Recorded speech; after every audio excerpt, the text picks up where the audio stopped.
recording? Yes, Arvin is recording. Okay. Hello, everyone.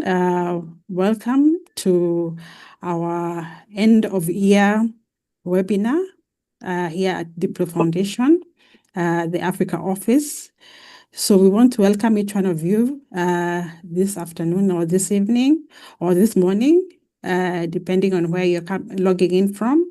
We want to thank you for taking your time to join us. Today, we're going to be discussing a very interesting we'll have an interesting discussion, we hope. We have invited panelists from different places in the gaming sector, associations, gamers as well, or esports athletes, as they're called. It's a new area, but it's drawing a lot of interest because of the youthful population in Africa. So we are thankful that you're able to join us, and we want to start immediately, and we will invite your questions. If you have questions, please log into the chat room and post your question, and then we'll be able to take them as the meeting or as the session goes by. So my name is Mwende Njiraine. I'm the African Regional Coordinator for DiploFoundation. And I again welcome you as the host of this meeting. Thank you so much. We'll ask just one, if we can get the panelist, Sylvia, if you can join us, Sylvia Gadoni and Gideon. If you can just indicate to us that you are around, then we can give you a call. Sorry? Sylvia is here, ma'am. Okay, Sylvia is here. Thank you. Thank you, and a warm welcome to you. So thank you. We'll invite now Dr. Catherine Gitao, who is our regional advisor for Africa, to come in and start the session. Thank you very much. Greetings to everyone. I know it's different times of the day in different places, so I'll just say hello. So I'm very excited today to have 4 distinguished panelists. I think 3 of them are already on, but we're looking forward to Gideon. So Gideon, if you're in the house, please identify yourself so that you can join the panel. So as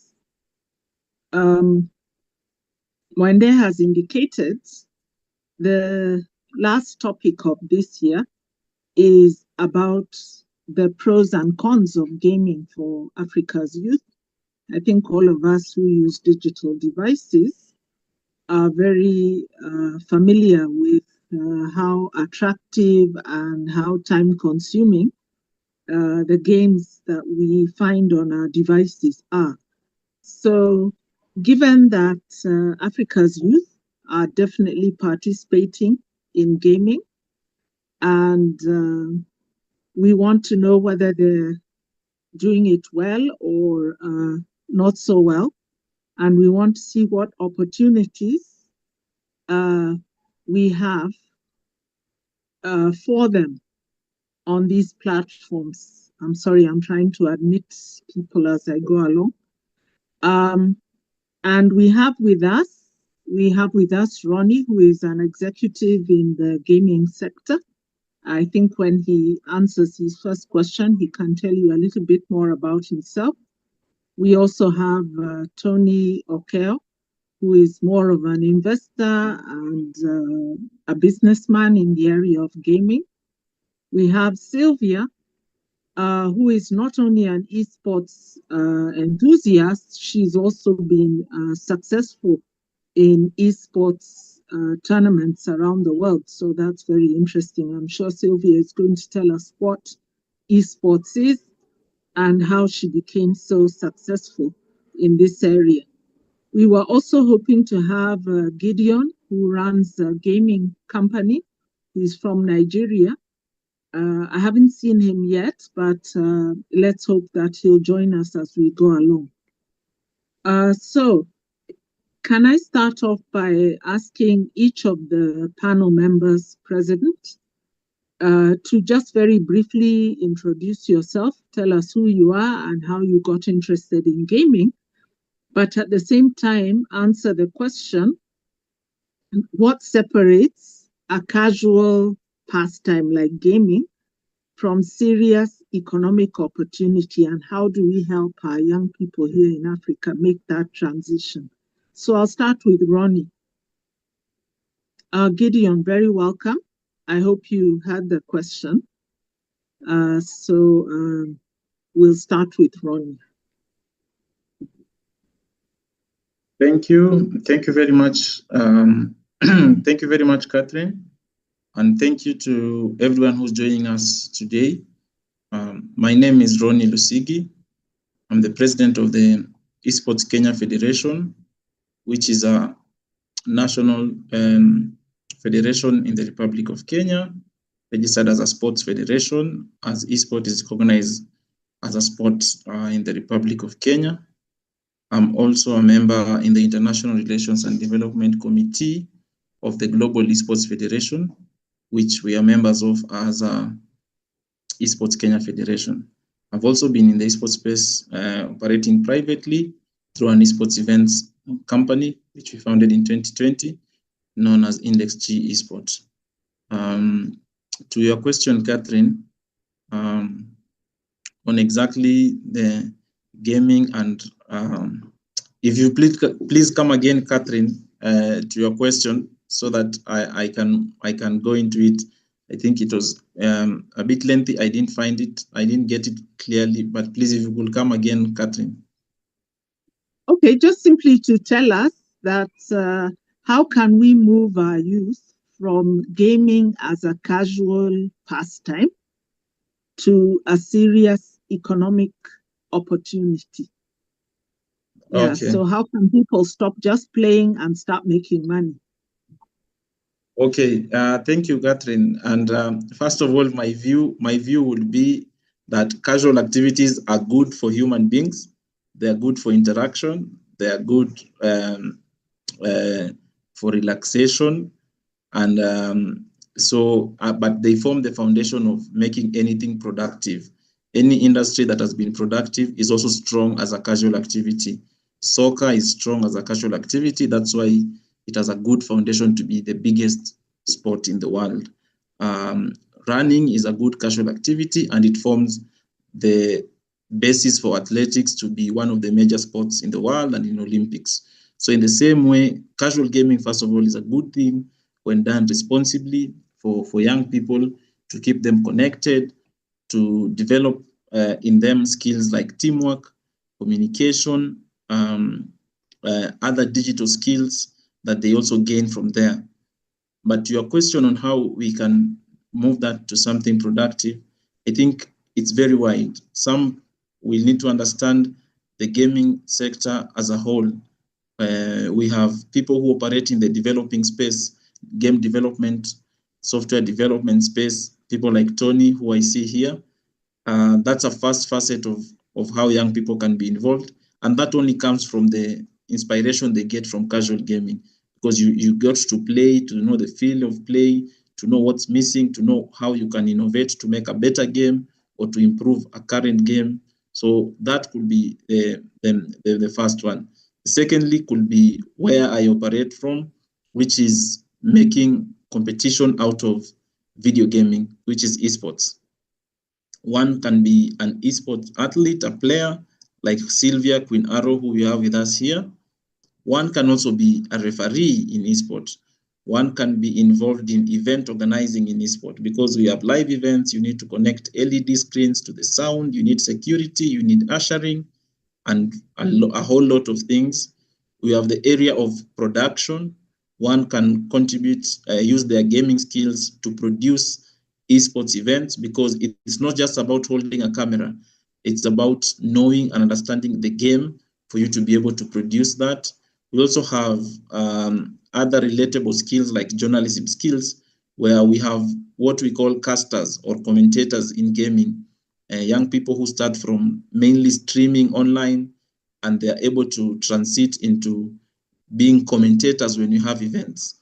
and this prepares them to take up jobs in other things like journalism and what have you. So through esports, one can turn their passion into gaming to serve a wide array of activities. You can even be an administrator like Ronnie and lead a federation or an esport organization in that view. So for me, it will be those two main things, but also we can offer gaming as a solution for a social activity, especially in our communities, bringing communities together. Sharing and bonding is another way we can do it productively. Thank you. Thank you so much, Ronnie, for really enlightening us that it's not all about making money. Esport can also help in skill development, relaxation, and other things. Then, since you've already referred to Sylvia, I'll jump straight to Sylvia to introduce yourself and really answer the same question, but also enlightening us more about esports, how you got into it, and whether it's a good opportunity for the youth in Africa. Welcome, Okay, Sylvia. Thank you so much. I hope you all can hear me. Yes, we can hear you very well. Oh, Sylvia. perfect. So my name is Sylvia Gothoni. My gamer tag is Queen Arrow. I've been an esports athlete for the past 8 years, and I'm also a student at the Kenya School of Law, doing my bar training. So to answer your question as to what separates a pastime from economic opportunity in this game, what separates casual gaming from esports is that I think to echo Ronnie's sentiments is that there's nothing wrong with casual gaming because it's what lays the foundation for something to become more competitive. And I think it needs to be clear that I do think there needs to be more of a focus on casual gaming because I think esports is more of a niche because not everybody wishes to become a competitive player, but a lot of people just love gaming for the relaxation, the opportunities for escapism, and just for someone to be, if that makes any sense. But the moment esports becomes a career is because infrastructure actually exists to support the talented players who wish to pursue a competitive career in esports or to become tournament administrators, to become graphic designers, game devs, etc., etc. So the issue is not talent being the barrier, it's more of systems or the lack of them are the problem. And why we feel that on this continent, gaming feels more of a pastime is because the ecosystem hasn't been built to catch the talent, to give people the economic opportunities that they need to rise beyond their current station and lot in life. And if you drop a seed in the sand, you can't really blame the seed for not becoming a tree. So the shift from hobby to career requires the prerequisite infrastructure like stable internet, a consistent tournament culture, local organizations, creator monetization, and legal protections for digital workers. So we find that people like saying that, oh, young people are addicted to video games are a waste of time, or video games are gambling, etc., etc. And I do think this is a fallacy. Young people aren't addicted to games. Just to cite an example, they are addicted to the possibility. The problem is we haven't provided them with the pathways to turn possibility to livelihood. And the only way we can create an ecosystem that is in service of the people is when where we'll find instances where parents will actually start taking gaming seriously is when the society actually builds the scaffolding that makes gaming a sustainable pathway and be part of crafting Africa's future. Thank you so much for that, Sylvia, for bringing us down to earth about the prerequisites for a successful gaming environments. And so I'll jump over to Gideon. Gideon, please introduce yourself. I know you actually have a company in this area. So maybe enlighten us a little more on your view of the opportunities present in this field. Go ahead, Gideon. Okay, good afternoon, everyone. It's such a big pleasure and honor to be here, sharing insights in gaming and also speaking from my own point of view from Africa and as a builder, a creative, and a founder. So my name is Gideon Uwem, as you all know, and I'm the CEO and co-founder of Novatrack Studio. So yeah, Novatrack Studio, it's a game development company based here in Nigeria, building culturally inspired game, leveraging on emerging technologies spanning from AI, Web3 to build a sustainable ecosystem for gamers and creatives from this region to the global stage. So yeah, part of what you asked, your question about, gaming moving from a pastime to business.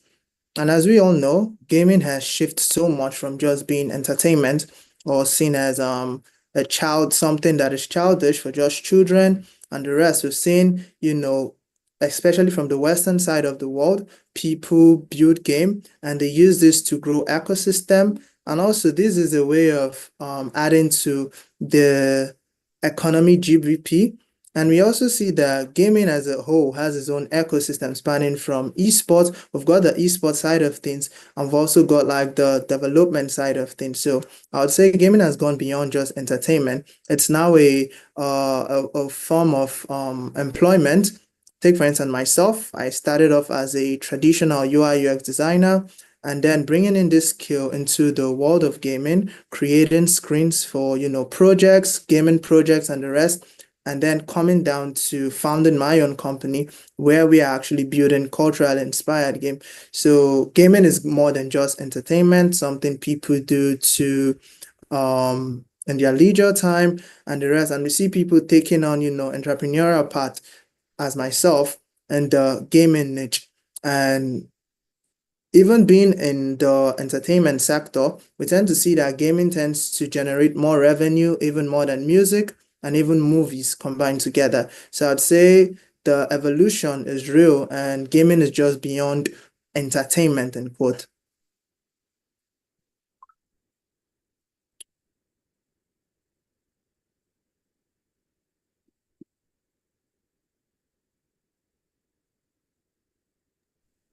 Sorry, I was having some difficulty unmuting my mic. So last but not least, we have Tony Okeo. And he is a very able businessman. I think he's been in very many different fields, but in the recent past, he's gone into gaming. Maybe, Tony, as you introduce yourself, you can tell us how you started seeing gaming as a business opportunity. And I know you tried to start a platform for gamers. So, and Gideon has just told us about his cultural inspired games. How much game development is happening locally? And, how do you see our young people really benefiting in this very lucrative area, as Gideon has also pointed out? And what are any challenges? Okay, thank you, Dr. Gital. Hello, everyone. And it's nice to see Ronnie and Quinaro in the group. So my name is Tony Okeo, a businessman, she says, and this is the last opportunity that we saw about 5-6 years ago in Kenya, when there's a time in Kenya around 2019 when gambling became really, really big.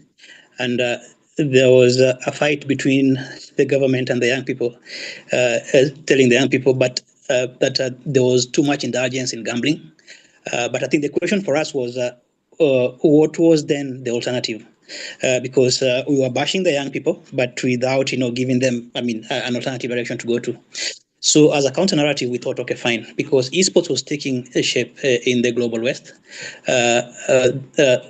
So we were trying to answer, how can we transit whatever is happening in the West back into Africa? So that we can even give the Africans, a fair, equal opportunity to be able to participate in the same space. And like Gideon told you, because gaming has grown to a point where the revenue on gaming is greater than what movies and music is generating. But then our question was also, why is Africa not enjoying this space as much as everybody else is doing?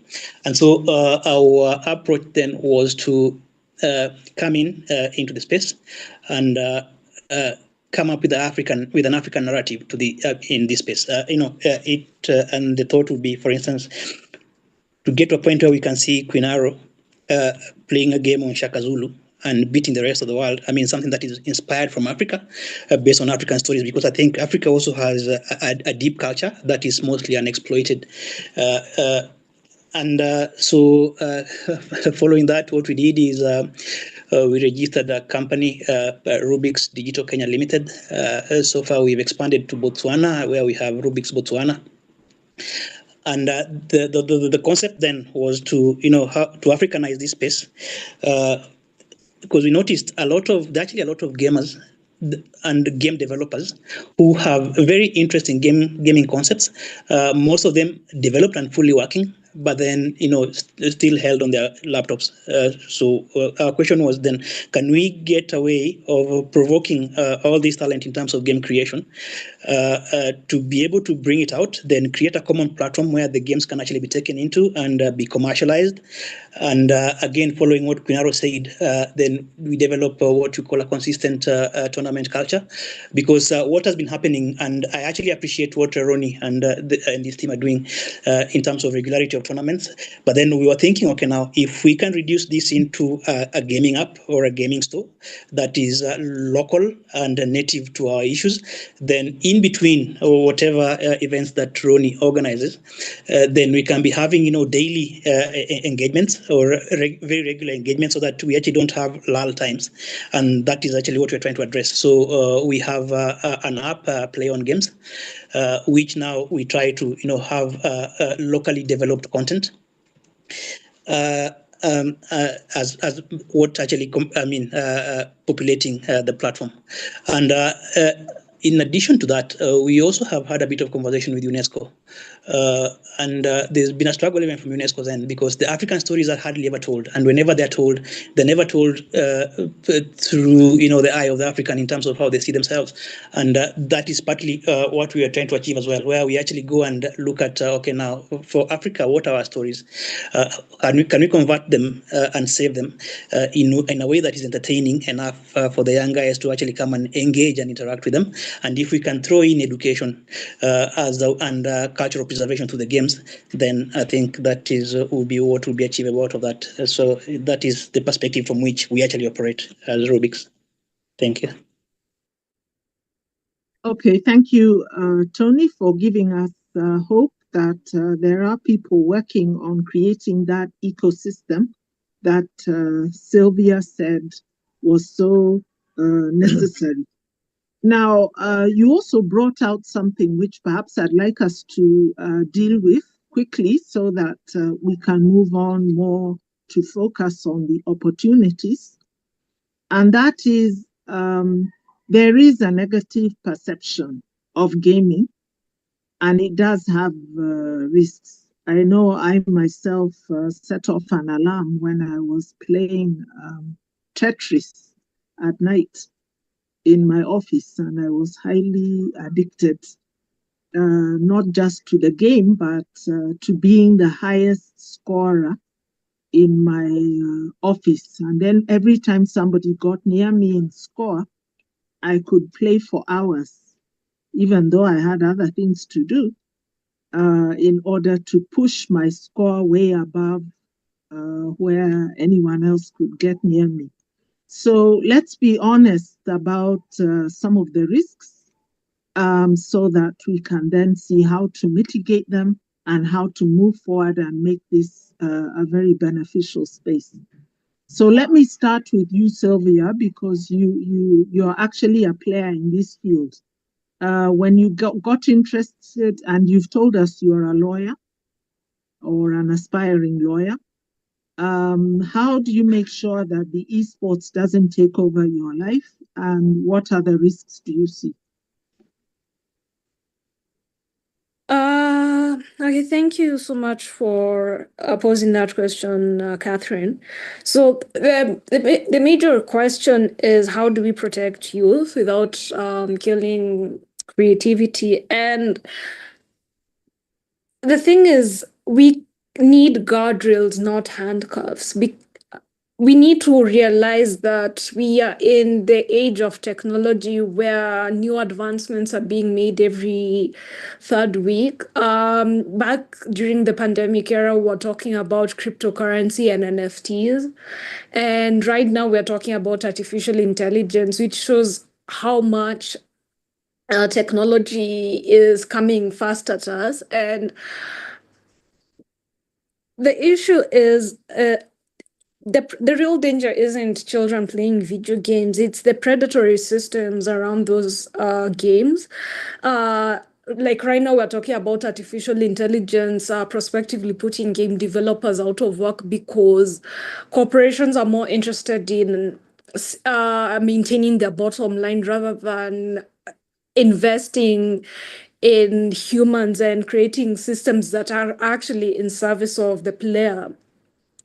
And also, back when I was in university, there was this issue about microtransactions in video games, on which I actually did my LLB thesis on. That companies actually go as far as hiring psychologists to create a system that may create in-game ecosystems that make the experience so grindy and so difficult, so much so that you actually it kind of induces you to pay to skip that kind of grind. So we're talking about gambling integration through systems like loot boxes, which is basically gambling. We're talking about unsafe online spaces. And to combat all of this, first of all, we need digital literacy programs in schools that teach people how they need to navigate these kinds of ecosystems, how to keep themselves safe, even as they're engaging with video games and other types of technology. And it's more or less the same way we teach children in kindergarten and primary school about how to cross the road safely, or how someone goes to driving school, how they manage road safety. And the online world, as a result, also has traffic too. And regulation should be targeted at corporations, not players. And it needs to be in a way that shows that we're not going to have extractive capital in our video games. And the experience and I will keep reiterating, this should be about this. It should be about the community. It should be about the people. And creativity shrinks under fear, not freedom. And the goal is to protect youth while giving them the tools to build, not just consume. So if corporations want our money, they need to create systems that actually serve us. And that's something that I will keep on reiterating. Thank you so much, Sylvia, and for some sound bites, like we need guardrails, not handcuffs. Now, Ronnie, you're an executive in a federation. When we were preparing for this webinar, we were really looking for a regulator, and we weren't able to get one to join. To join us at this time. I'm sorry for those who came expecting diplomacy. There will be a little bit about diplomacy at the end, because these are some of the applications that cross borders, and there'll be diplomatic issues discussed briefly in the second half of this. So if you're able to wait, we'd be happy to continue hosting you. So to go back to Ronnie, now that you are a federation, are you providing any kind of soft guardrails as a federation? And who do you think should be helping us to do the kind of guardrails that Sylvia has referred to make this a safe space for young people, as well as all those who use digital technology? Please go ahead, Ronnie. Thank you very much, Catherine. And when you speak of guardrails and safeguarding, it really takes into account one or more than one facet. We, as a federation, we are primarily involved in the competitive side of video gaming, but that does not mark the end of our involvement. So first of all, the opportunity we have is to create awareness on the value of video gaming, to create awareness on how to practice video gaming safely, which is a moral obligation that we have and we do. That's the first facet of it. The second facet, on the competitive side of esports, we have to appreciate that esports, which is competitive video gaming, its genesis really was private sector. As compared to other sports where you find that the genesis maybe was an international federation, a national federation, esports mainly started by the developers and publishers of video games, organizing events for their video game, which they knew through these competitive events they do for their video games, they get to market their video games better. They get to make playing their video games both inspirational and aspirational. And that gets them more users, more subscribers. So esports started as a marketing tool. That's why if you go now to Beijing, if you go to the West, still esports is run majorly by these publishers of the video games.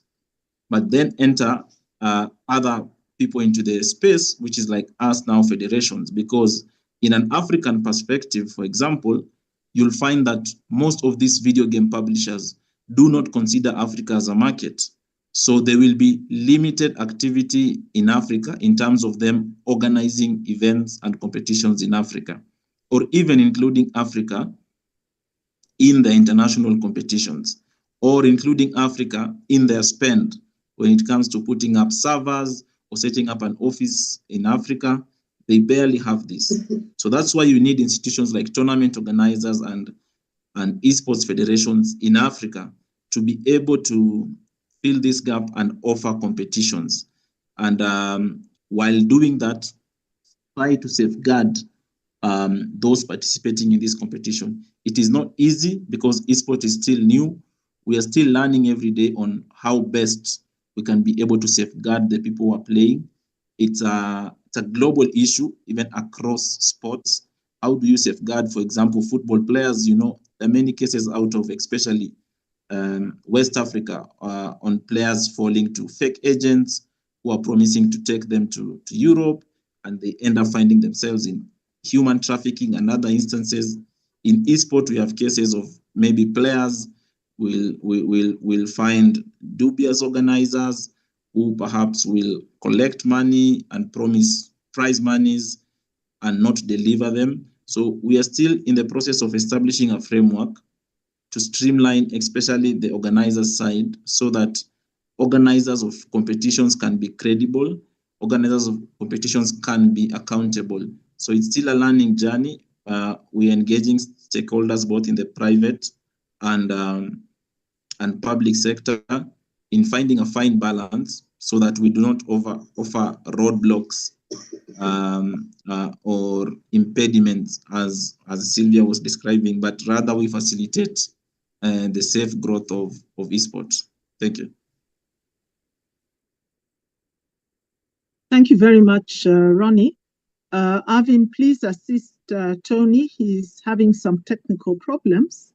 But as we wait for Tony to come back, I'll kindly ask Gideon to tell us a little bit about the regulatory environment in Nigeria. Is this too new, or is there already frameworks, whether from the professional side, from the federations and so on, or whether from the government, to protect the gamers, but as Ronnie has pointed out, also those running the tournaments and so on, to make sure that everybody gets a fair shake, and at the same time, no one is predated upon, as Sylvia has pointed out. Go ahead, Gideon. Okay, thank you very much. So as Ronnie has mentioned, regarding the regulatory side of things, and back to your question about the ecosystem here in Nigeria, I'd say Nigeria and Africa, I really cannot speak for other countries in Africa, but for Nigeria, as a builder and someone that has experienced the space to an extent, I'd say we are still very, very fresh and new in this ecosystem. And there's little to no, regulatory bodies that are setting up things to see how we can curb the risk that are, involved in esports and gaming in general. And Sylvia mentioned something, and this has to do with the predatory, monetization in terms of betting and all.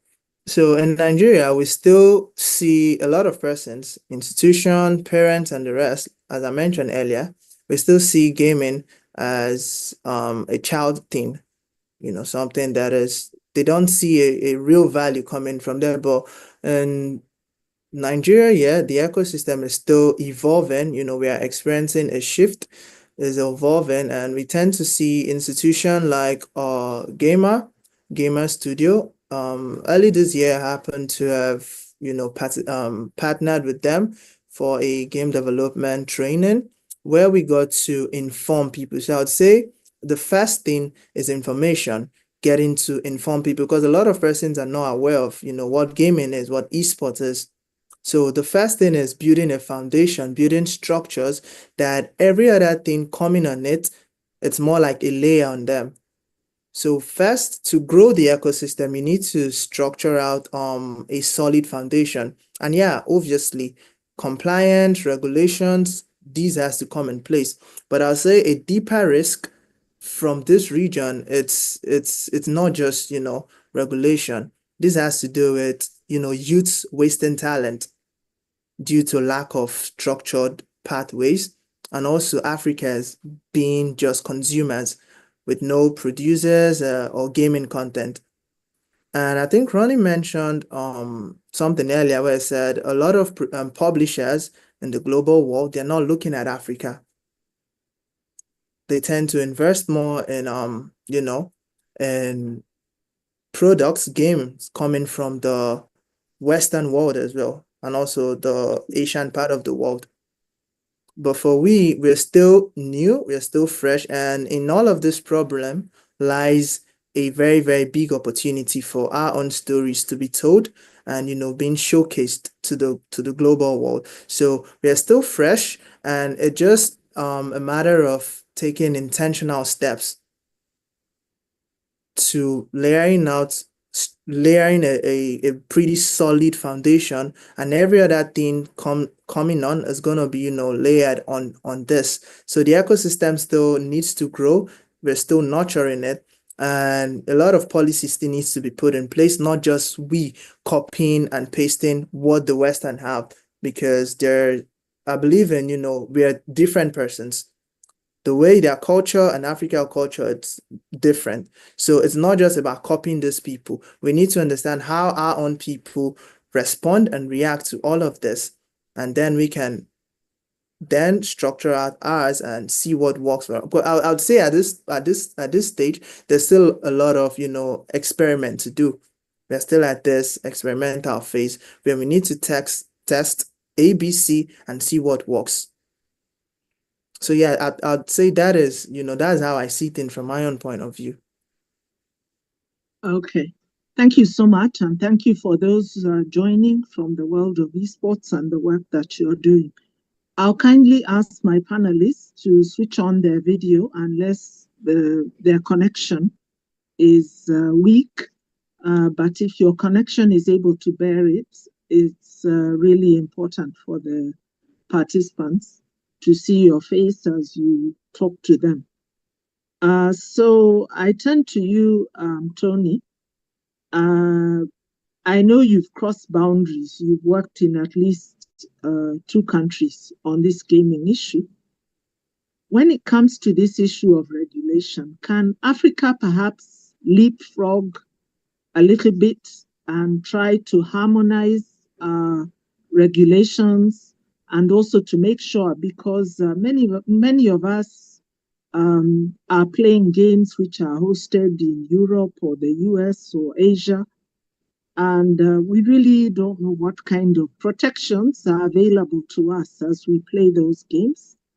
And perhaps to digress just a little, because Gideon has pointed out that there's an outflow. These games have adverts, or you have to pay a small subscription every month for them to continue. And I think because many of the games are not African, the benefits are going to other geographies. So maybe tell us a little bit about your thoughts on this, about whether we can start having sandbox regulation and perhaps harmonize it across countries so that African youth can play games which originate in different countries safely. Please go ahead, Tony.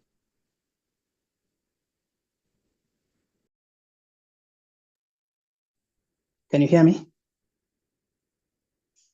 Yes, we can hear you.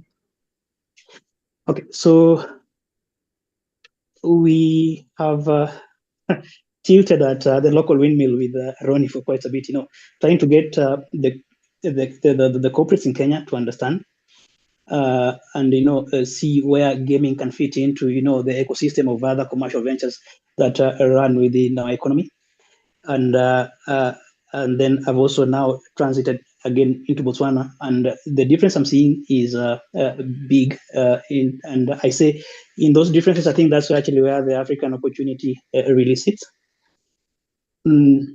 So the first, I would start by saying Africa being where it is, because again, going back to what the other speakers have said, the models we are using are so Western that I think Africa is struggling to find its space within the gaming environment. I think that's why, even in terms of revenues, Africa is showing not as strongly as it ought to, considering that we have the youngest population. We have a very, very good penetration of devices, and then we have widespread internet.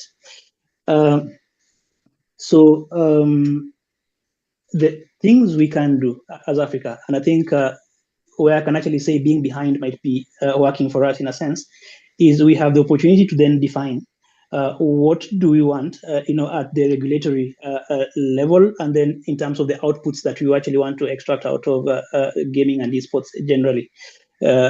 Because I think for the Western world, gaming ran ahead of regulation and every other thing, to a point where I think governments and regulators were actually doing catch up to try and control whatever it is. And I think even right now, as we speak, a lot of the gaming platforms are actually bigger than the federations from which the sports themselves were derived from. Because I think like EA Sports is a bigger thing probably than FIFA right now. And when it is actually FIFA is supposed to be the inspiration backwards. So in terms of regulation, we also in a very, I think, unfortunate space from what Quinaro had mentioned earlier, that nothing is static. So there is the need to actually anticipate whatever it is that you're going to regulate, because it has a way of always, shifting around whatever it is that you want to try and create its own path through. So I would say the other thing that I would say is even if you come back to the home level where it's a parent against a child, and where the parent wants to control whatever it is that the child would do. Initially there was a talk that yes, you can actually control device time, all these things, and then but then it's also a fight that we also need to acknowledge that the parent lost and you cannot control it. So basically, the answer to this would be, then how does Africa entrench itself into this space? And I don't know whether this would work, but it would be my thought that yes, whatever is coming from outside is is good, and it actually is good content. But then how can we then develop good content that is native to us, so that even if it is curiosity that would actually be pushing people towards consuming this content, then we tend to have that control at that level. So that because that is for me how I think Africa can actually come and try and get in. Because otherwise, then we have a scenario where the control we can have is limited in terms of what we can do. Because and I think Ronnie can attest to this. That when some of the even government itself defining and separating gaming from gambling was a problem, to a point where even when we were setting up the company, we had to go to BCLB, and then they're telling us, okay, we don't know whether you fit here, you don't. So the confusion is actually at that level to start with. So the thing would be now to strengthen people like Ronnie, so that we can control the environment around which the people who are interested in the space are already operating in. And it is to that level, I think, in my opinion, that we can actually have a semblance of control in the gaming space. Thank you. Okay, thank you very much for that, Tony. For those of you who are wondering, he was referring to the Betting Control Board, which regulates betting. But of course, gaming goes a lot more beyond betting. So perhaps it's not the most appropriate organization, but actually we did reach out to them, but perhaps they also felt that that's not their space. So really, gaming is largely unregulated in Africa, which is, I think it's both a blessing and a curse. It's a blessing because it helps us to grow quickly and to experiment. It's a curse because bad things can happen in an unregulated environment. However, thank you for your suggestions about the professional associations, about capacity building through schools and other educational bodies and so on. So there's always something we can do. Now, just following on from Tony, Gideon, I'm really interested in this area of games that are specific or which have a unique African flavor, because I think this is what will put those 200 million gamers in Africa on the map, both because they're consuming local content, but also because maybe we can have some outflow of some inflows of revenue from other geographies, because people are playing African games that have a different flavor. Maybe you can tell us a little bit, because you've told us your user interface design experience and also your interest in promoting culture through gaming. Tell us a little bit about that, Gideon.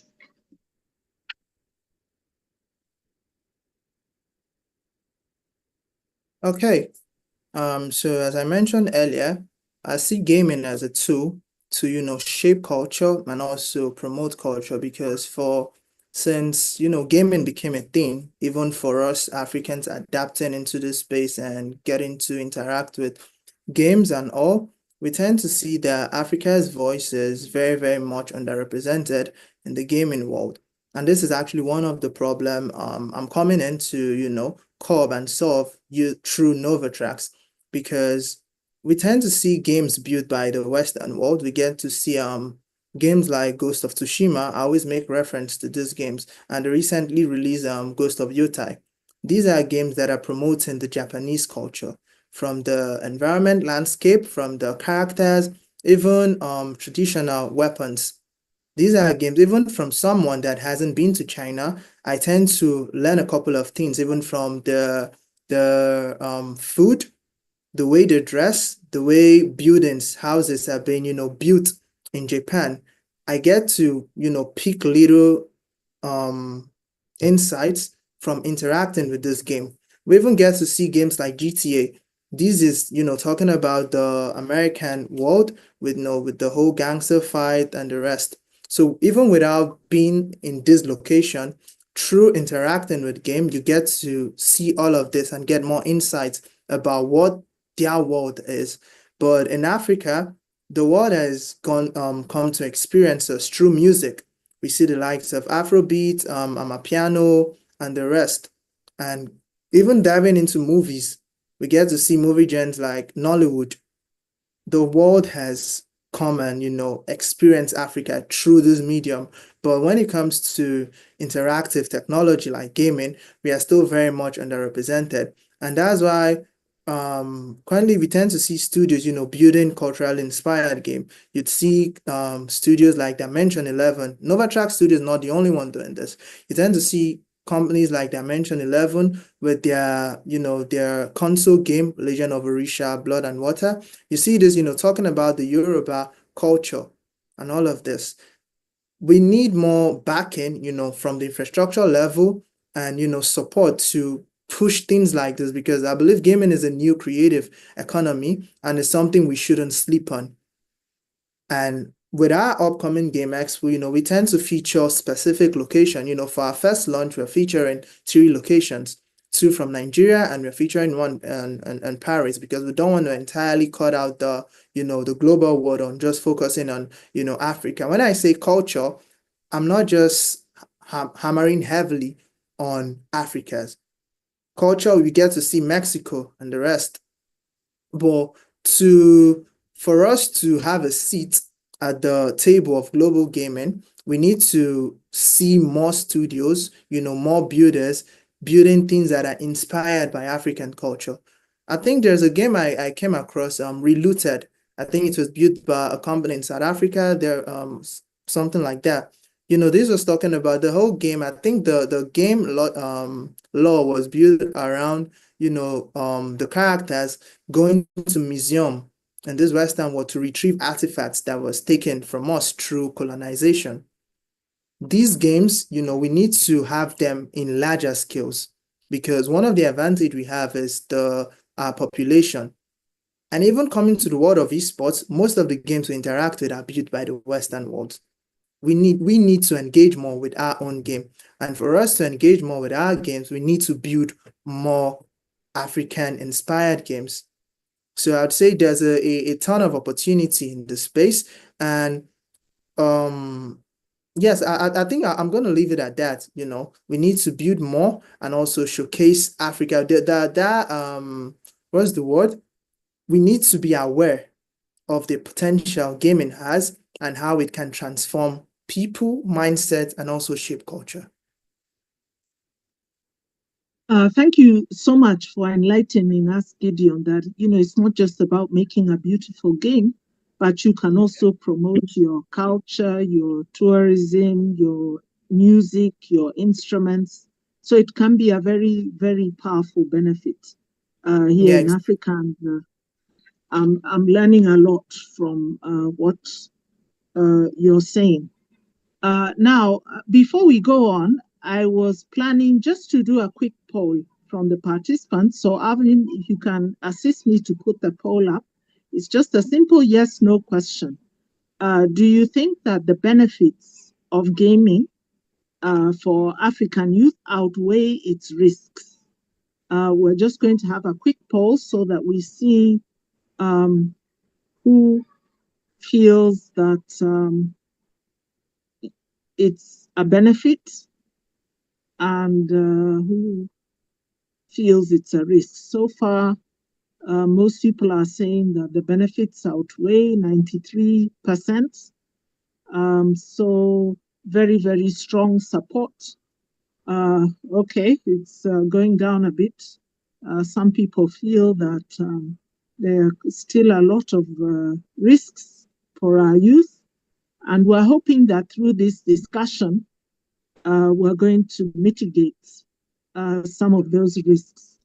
So thank you very much for participating. At the moment, we're at 82% feeling that the benefits outweigh the risks, and about 18% feeling that the risks outweigh the benefits. And I'm sure our panelists are going to take that into account as I believe you can you see the poll now? Yeah, you can see the 82% who feel that the benefits outweigh the risks and the 18%. So you can also put your comments in the chat regarding this quick poll and the statistic that has come out from the 50 or so participants, whether it reflects our social feeling. So now I'll close that and continue with thank you very, very much to the participants for participating in that poll. It's quite revealing. So with that kind of a revelation, and somebody said we have 200 million gamers, sorry, not voters, 200 million gamers. In Kenya, in Africa, we have the youngest population in the world. More and more countries are having good internet connections, and many of our young people have digital skills. So this is a very, very rich market, and certainly we need that conversation about whether gaming is one of the ways to go.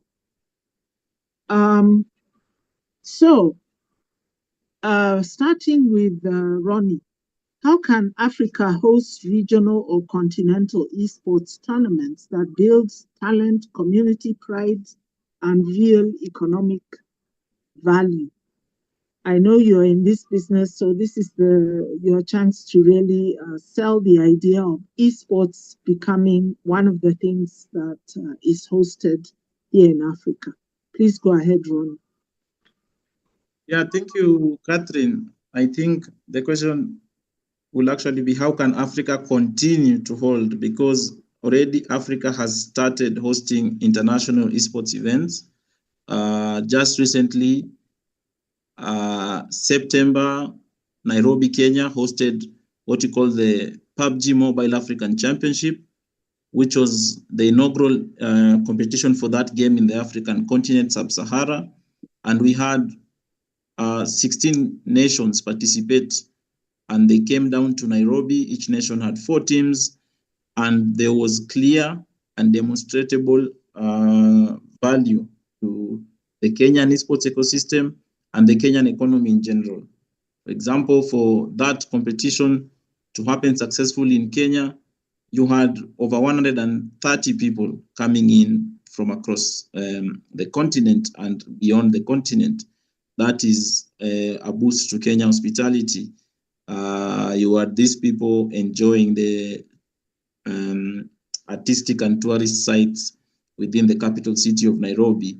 You had a global audience in the hundreds of thousands watching a competition and getting to know of a city known as Nairobi, a country known as Kenya. So Africa is already doing it. The biggest challenge, again, will go back to esport. Will always repeat, for many of the big players in esport is a commercial activity. For them, it's not a social activity. And to host this scale of competitions, you need the input of the publisher. For example, the Kenyan competition I'm mentioning here that we hosted Africa, it was possible because Tencent Games, a Chinese company who produced this game and published this game, were the main sponsors of this. So it's only Tencent that was able to push it because it is their game. But there is an opportunity, especially now for the mobile games in Africa. As you see Tencent as an example, just a few minutes before this, I was reading that another mobile game called eFootball Mobile has signed a partnership with CAF for AFCON, which is another way to promote esport. So there's a huge opportunity for Africa to host this kind of events, but it depends on, number one, establishing partnerships with these publishers. And again, we have to look at where we are strong. We start with, for example, now I'd say mobile gaming is very strong in Africa. So publishers of mobile games are seeing the penetration.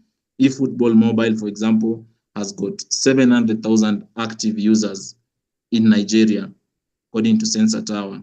It has got 420,000 active users in Kenya, according to Sensor Tower, and much more or similar numbers in South Africa. So there's already demonstrable numbers in terms of mobile gaming.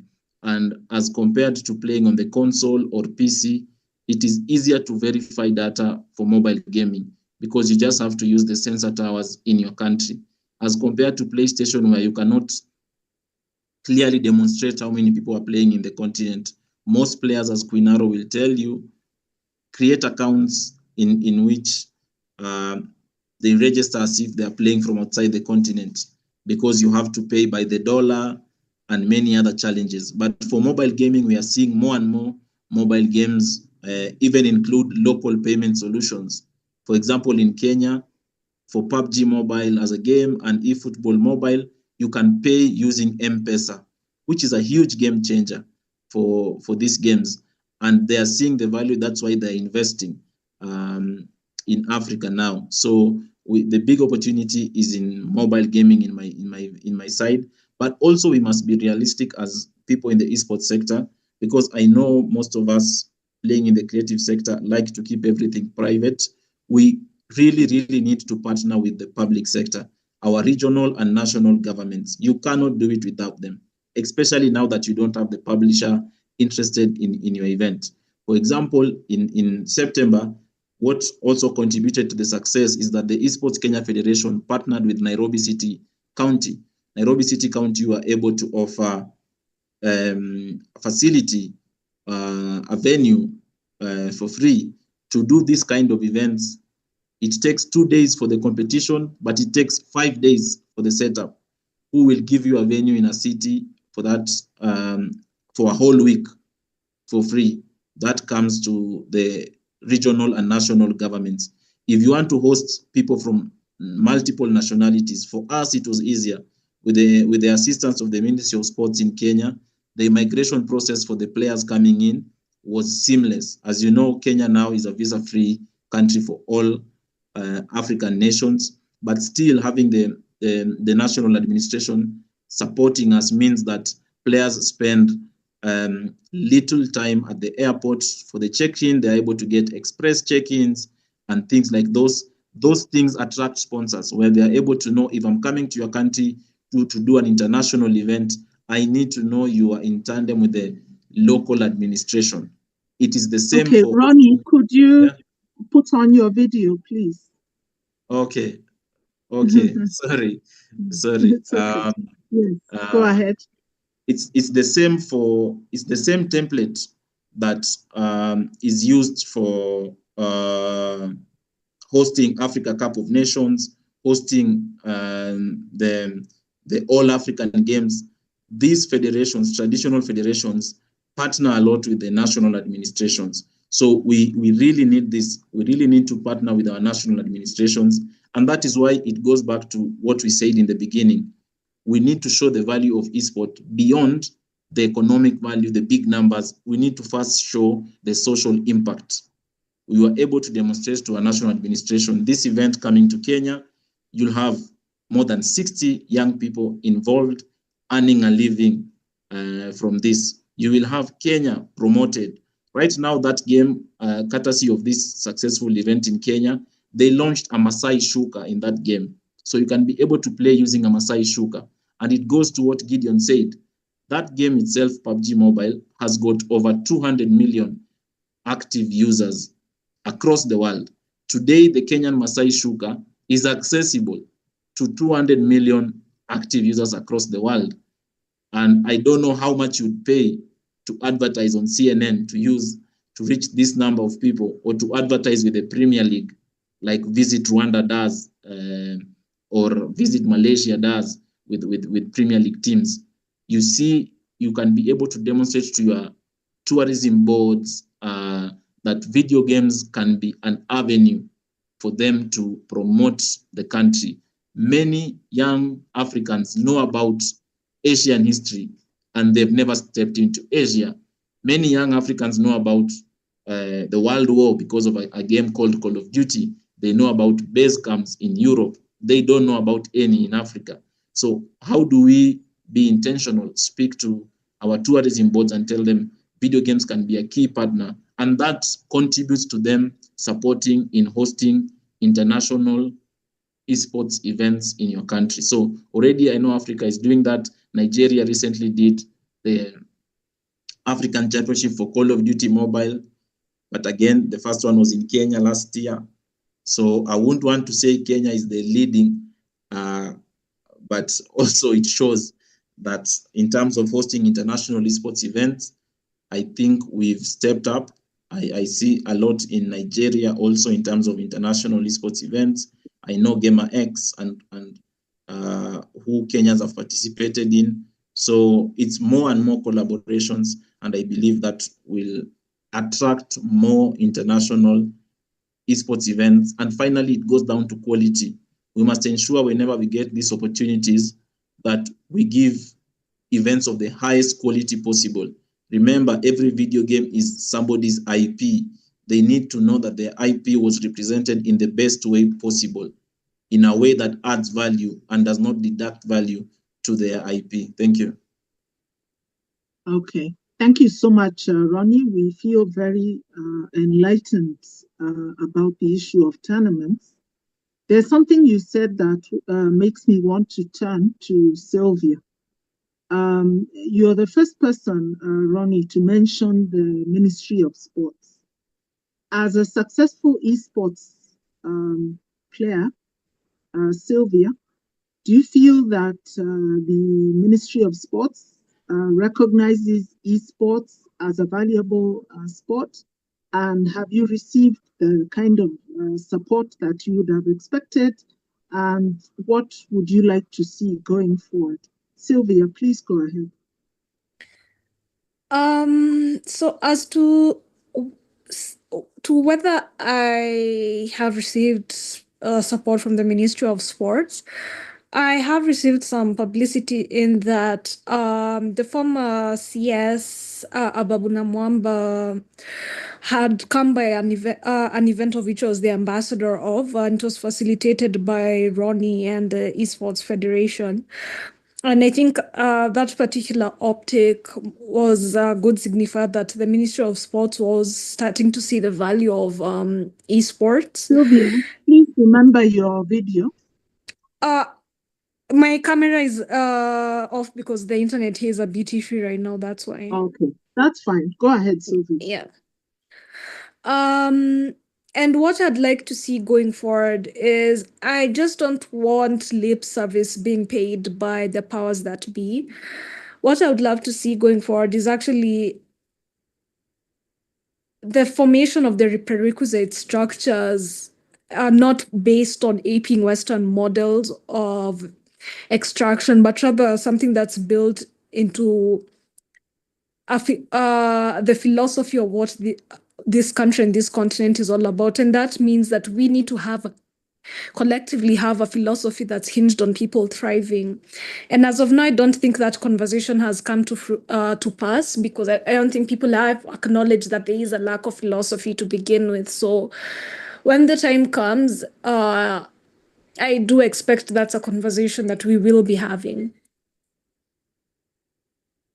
Okay, thank you very much, Sylvia. So I'll turn to you again, Tony, as a businessman. Firstly, I'd like you to tell us whether a young person can really earn a livelihood from this. When you compare it with becoming a teacher or an office worker, can you earn a monthly income, or is it sporadic? And what kind of livelihood can our young people expect? Then for business people, is this a worthwhile investment? And what kind of, I know you've had a little bit of frustration from some of the ecosystem like the telcos. Do you think that the other companies like the telcos, the ISPs, know how much gaming is helping them to sell their products like bandwidth and devices and so on? And do you think that they're giving the right kind of support? So my question has two parts. Firstly, it's about the livelihood, but secondly, it's about have the telcos and the other surrounding businesses seen the opportunity, and are they providing sufficient support? Okay. Thank you, Dr. Gitao. So I'll start with the second question first, in terms of whether the other establishments in the space are actually seeing the value of this. And I'll give a bit of history of what I've been able to do in Kenya without mentioning too much details. Because part of what we were trying to achieve in this as a business was to try and address the gap or the fact that the younger generations are not consuming, for instance, content on appointment the way the older generations used to do. We cannot wait for 7 o'clock to watch news and things like those. So basically, it's a generation that consumes content as we go.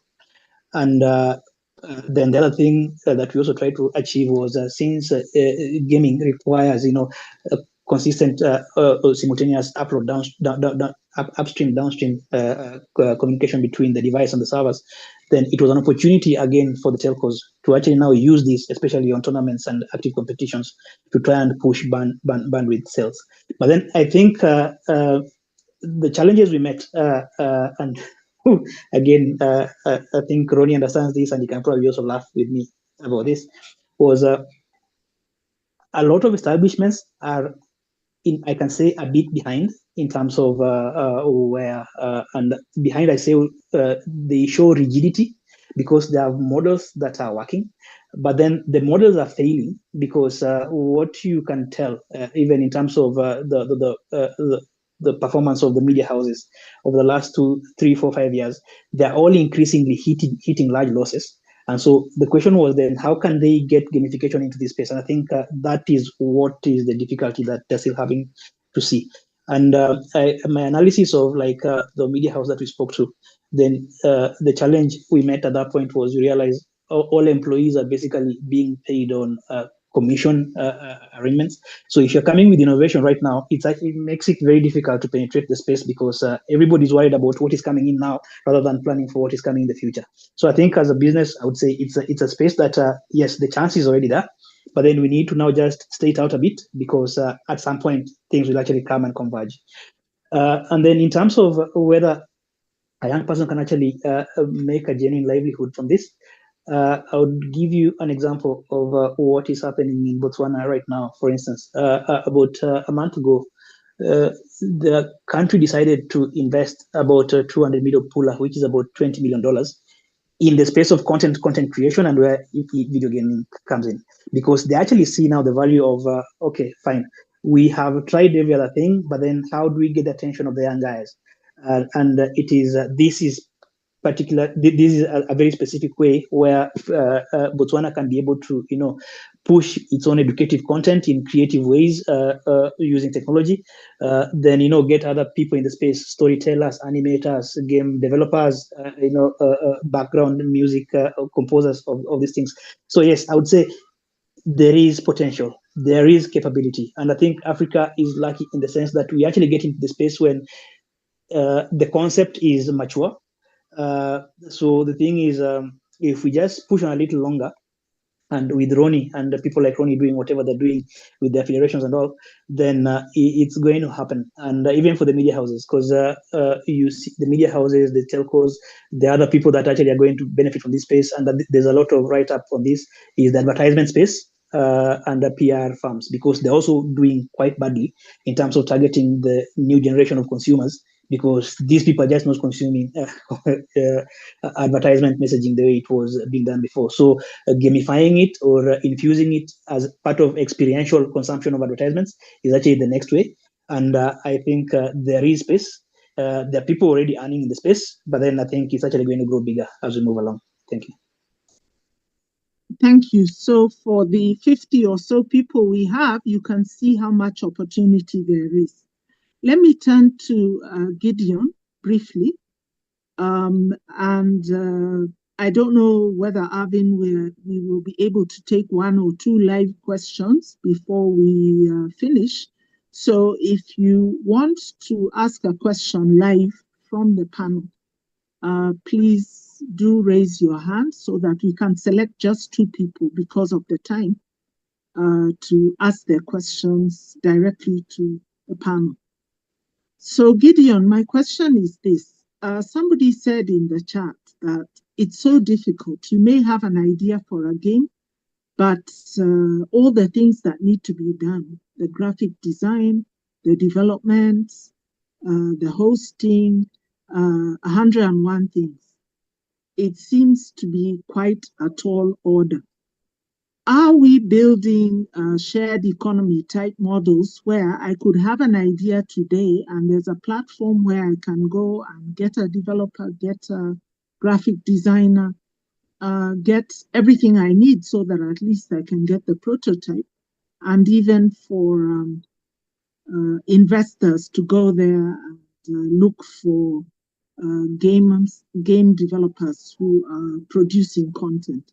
Is there anything like this, or is everybody on their own just trying to sort out all these complex issues by themselves? Please guide us, Gideon.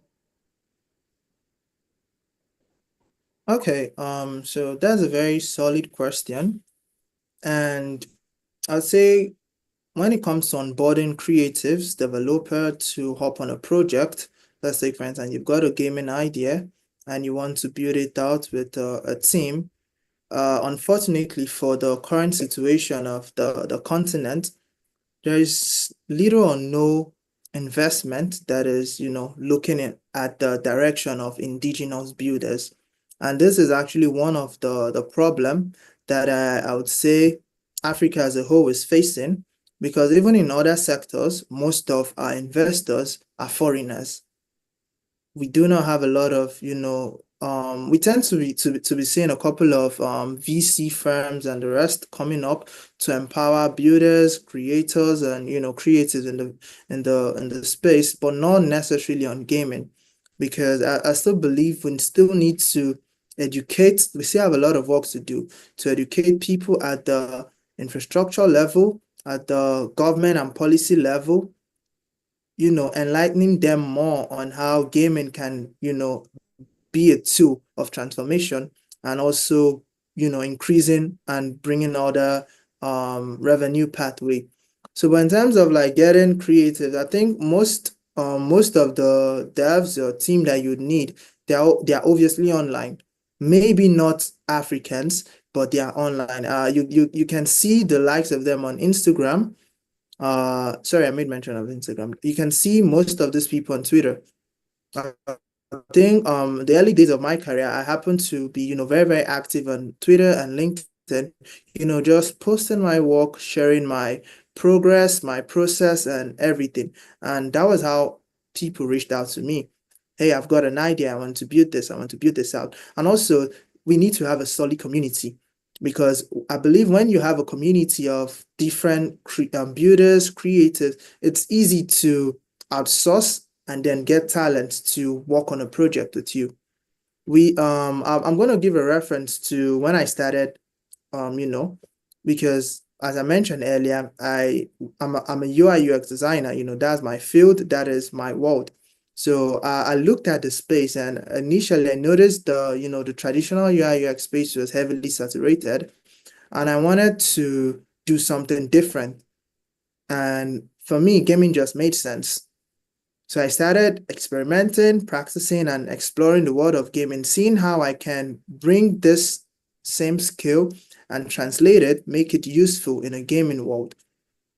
So that was what I was doing, building out mockups and the rest. And I didn't apply for jobs or anything. I was just posting on Twitter, my portfolio, and on LinkedIn. So those were the 3 main, platform I was sharing my progress on. And the first offer I got was for a project in Kenya. They're like, okay, because I was heavily focused on, building some Africa thing, from characters, environment, and, the landscape. So that was one of the things I was targeting in the early days. And I got my first offer was from a company in Kenya, and I got a DM through my portfolio that he got an idea, they wanted me to work on it, and the budget for the project for me to work on it as a UI UX designer was $5,000. And that was my first offer as a creative. And at first I was pretty scared of it, Then I had to reach out to a couple of industry experts to, gain knowledge and see how I can, because at that point I didn't want to, lose the gig. I wanted to deliver excellently well. So that was like my first offer, and that was what brought me into the limelight of gaming, to see that my skill can be valuable in the gaming space. And in terms of outsourcing and getting people, I think we tend to see a couple of communities. There's a community I'm part of, I think it has a lot of Nigerian developers and all. But then again, we cannot shy away from the fact that there's still a skill issue when you want to build with indigenous creatives. There's still a skill issue, because I've seen the quality of games that have come out from this part of the world compared to what the Western world are building. And I believe we still have a long way to go. And mentorship, skill acquisition, and the rest, they need to be a collaboration between us and the Western part of the world, to learn from how they execute, to sharpen our skills more, for us to be even able to compete at the same level they are operating on. And so over the years, I've also gotten the opportunity to work for some local projects like Aki and Popo Epic Run, and the game did well. Coming from Africa, coming from Nigeria, crossing over 400,000 downloads, and also Hammer Warlords. I also worked on the project as a game UI UX designer, and the game is really doing well. We tend to see hosted tournaments to also empower gamers as well. So there is a lot of opportunities in this world of gaming, and the first thing is information, getting people informed, because even with my collaboration with GamerX on their Gamer Studio for their development training, we tend to see that a lot of persons tend to see gaming, development aspect as rocket science. You need to be some mad scientist or a guru to even, contribute in gaming, but it's not true. If you're good with writing, you're, crafting out narratives and the rest, you just need, structural learning to bring this writing skill into the gaming ecosystem. And you can be a narrative writer with, acquiring a structural learning. If you're good with ads, coming up with ads, assets, characters, and the rest, you also need structural learning tools like Blender and the rest to create character models and environment for game. So it's not something that's far-fetched or rocket science for people to learn and then bring in this value into the world of gaming. Thank you so much for that, Gideon. I think it was extremely enlightening. Oops, is my mic off? No. It was extremely enlightening. Now, I think we just have time for two people to ask quick questions. So I'll immediately turn to Kofi to ask his question before we wind up. Kofi, please go ahead. Arvin, please enable him. Thanks, everybody, and congratulations for the panel. So my name is Kofi. I'm based in Senegal. I am a Microsoft eSport Teacher Academy certified professor.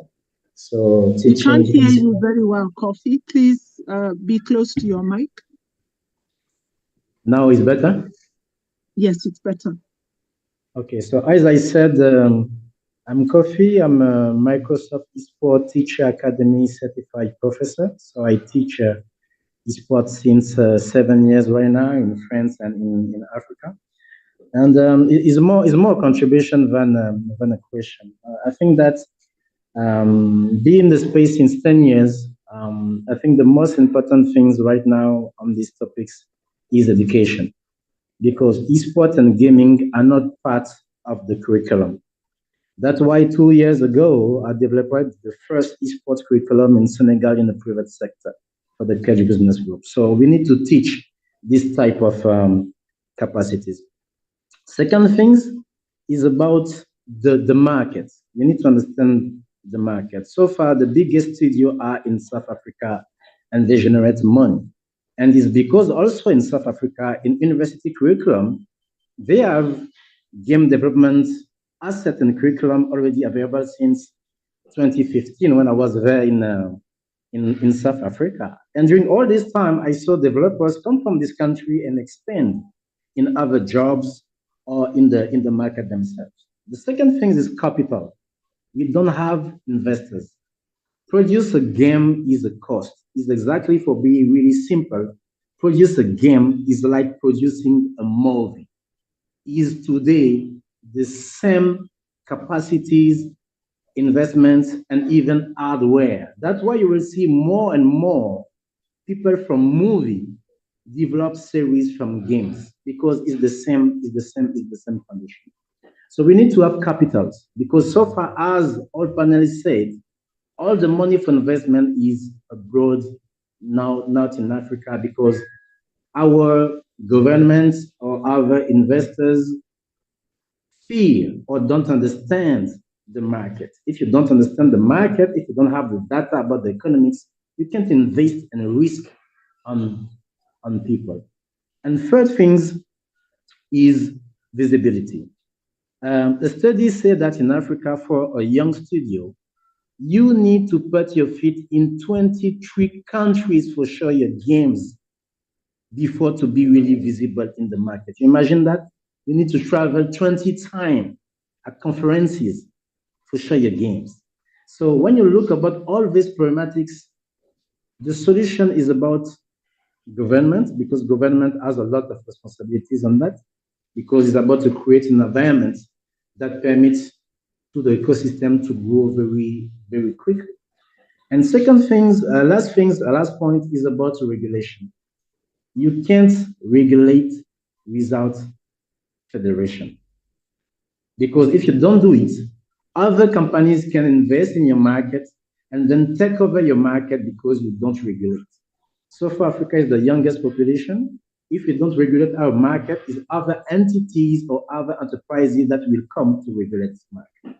So thanks for the opportunity to speak a little at this panel, and congratulations for the good quality and the very rich discussion so far. Thank you. Thank you very, very much, Kofi, for that advice.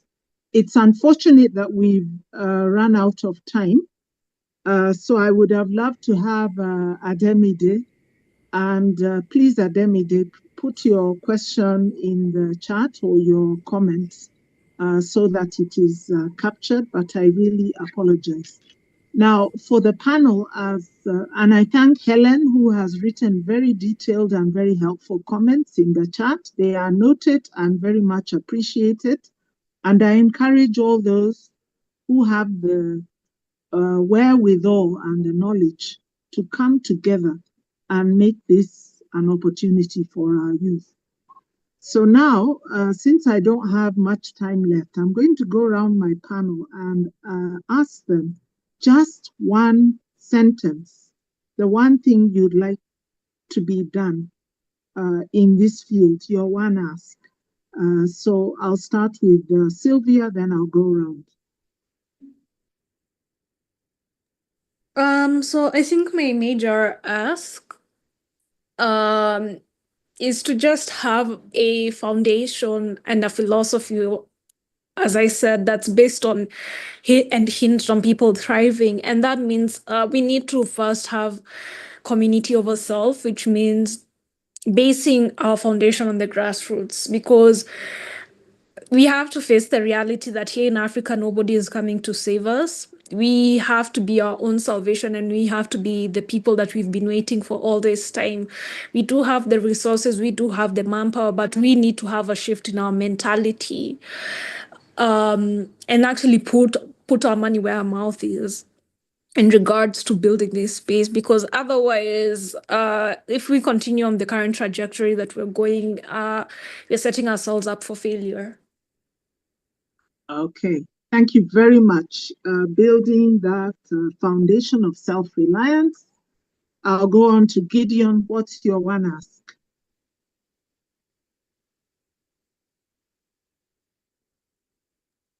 Gideon? Okay.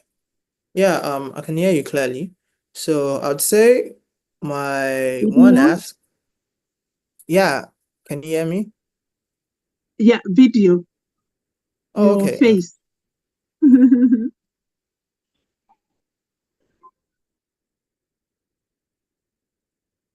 Yes, we can hear you, and maybe you can just go ahead because of the time. Okay, so I'd say my one ask would be we need more African-led VCs that are investing heavily in, African builders and, more support at the infrastructure level with backends and also providing a pathway for solid mentorship and, education as well. So I think that would be it. We need more venture capitals investing in African ideas, African builders, with all the support that is needed to at least compete at the, not even compete, at least we should be at the global level, representing Africa's. So I think that would be it from me. Thank you very much, Gideon. I'll move on to Tony. Your one ask. Today? For me, I believe that Africa actually has the deepest and the most untapped resources in terms of culture and folklore that is actually placed really nicely for gaming and gamification. That if we focused on that, then I think Africa can actually upstage the world in terms of producing the best content. If you can actually follow if we can go by the world standards in terms of improving our development. And for me, that's a resource that we actually need to look inwards and see how to maximize from. Okay, looking inwards to promote our culture. And Ronnie, I'm going to give you the last word. Mine will be funds, money, funds, money. That's my one ask, because African gaming and esports scene is underfunded. There's a need for both the private and the public sector to fund the growth of esports. From a public perspective, it's about facilities, it's about equipment, and other facilitation. For private sector is pretty much the same, but there's a need for funds. All these great ideas, great minds, great population in video gaming, they need to be fueled. So funds, funds, funds. Funds, funds, funds. Thank you, Ronnie. And I think everyone who has participated, and I'm so grateful to all of you, the participants who stayed until the end, and for panelists who certainly deserve our virtual applause. They've done a fantastic job. I think my message is there's a huge opportunity. And if you are a diplomat who is attending, you can see that gaming needs to be one of the cyber diplomacy topics in Africa so that we work together to make this massive opportunity a reality for our youth and for wealth creation in our societies and to promote our culture and all the wonderful benefits and assets of Africa. Thank you so much for attending. We'll let you know early in the year what the next topic will be. We do capture what is in the chat as well as what you have said. So we'll be looking there to see what could be very interesting topics. So if you have a few moments right now and there's something you'd like to hear about in our next webinar, please do make those suggestions. Helen, you've talked about STEM and somebody else talked about science. So I think that's one of the things that we will consider for our next topic. Thank you very, very much. Thank you, Arvin. You've really been wonderful for the technical support. Thank you, Mwende. She did so much to make this a reality. Thank you to our panelists once again, and thank you to all our participants. It's been wonderful hosting you, and may God bless you as we go into the holiday season. I hope you all have a wonderful time with your families. Good evening, good morning, good afternoon, good night.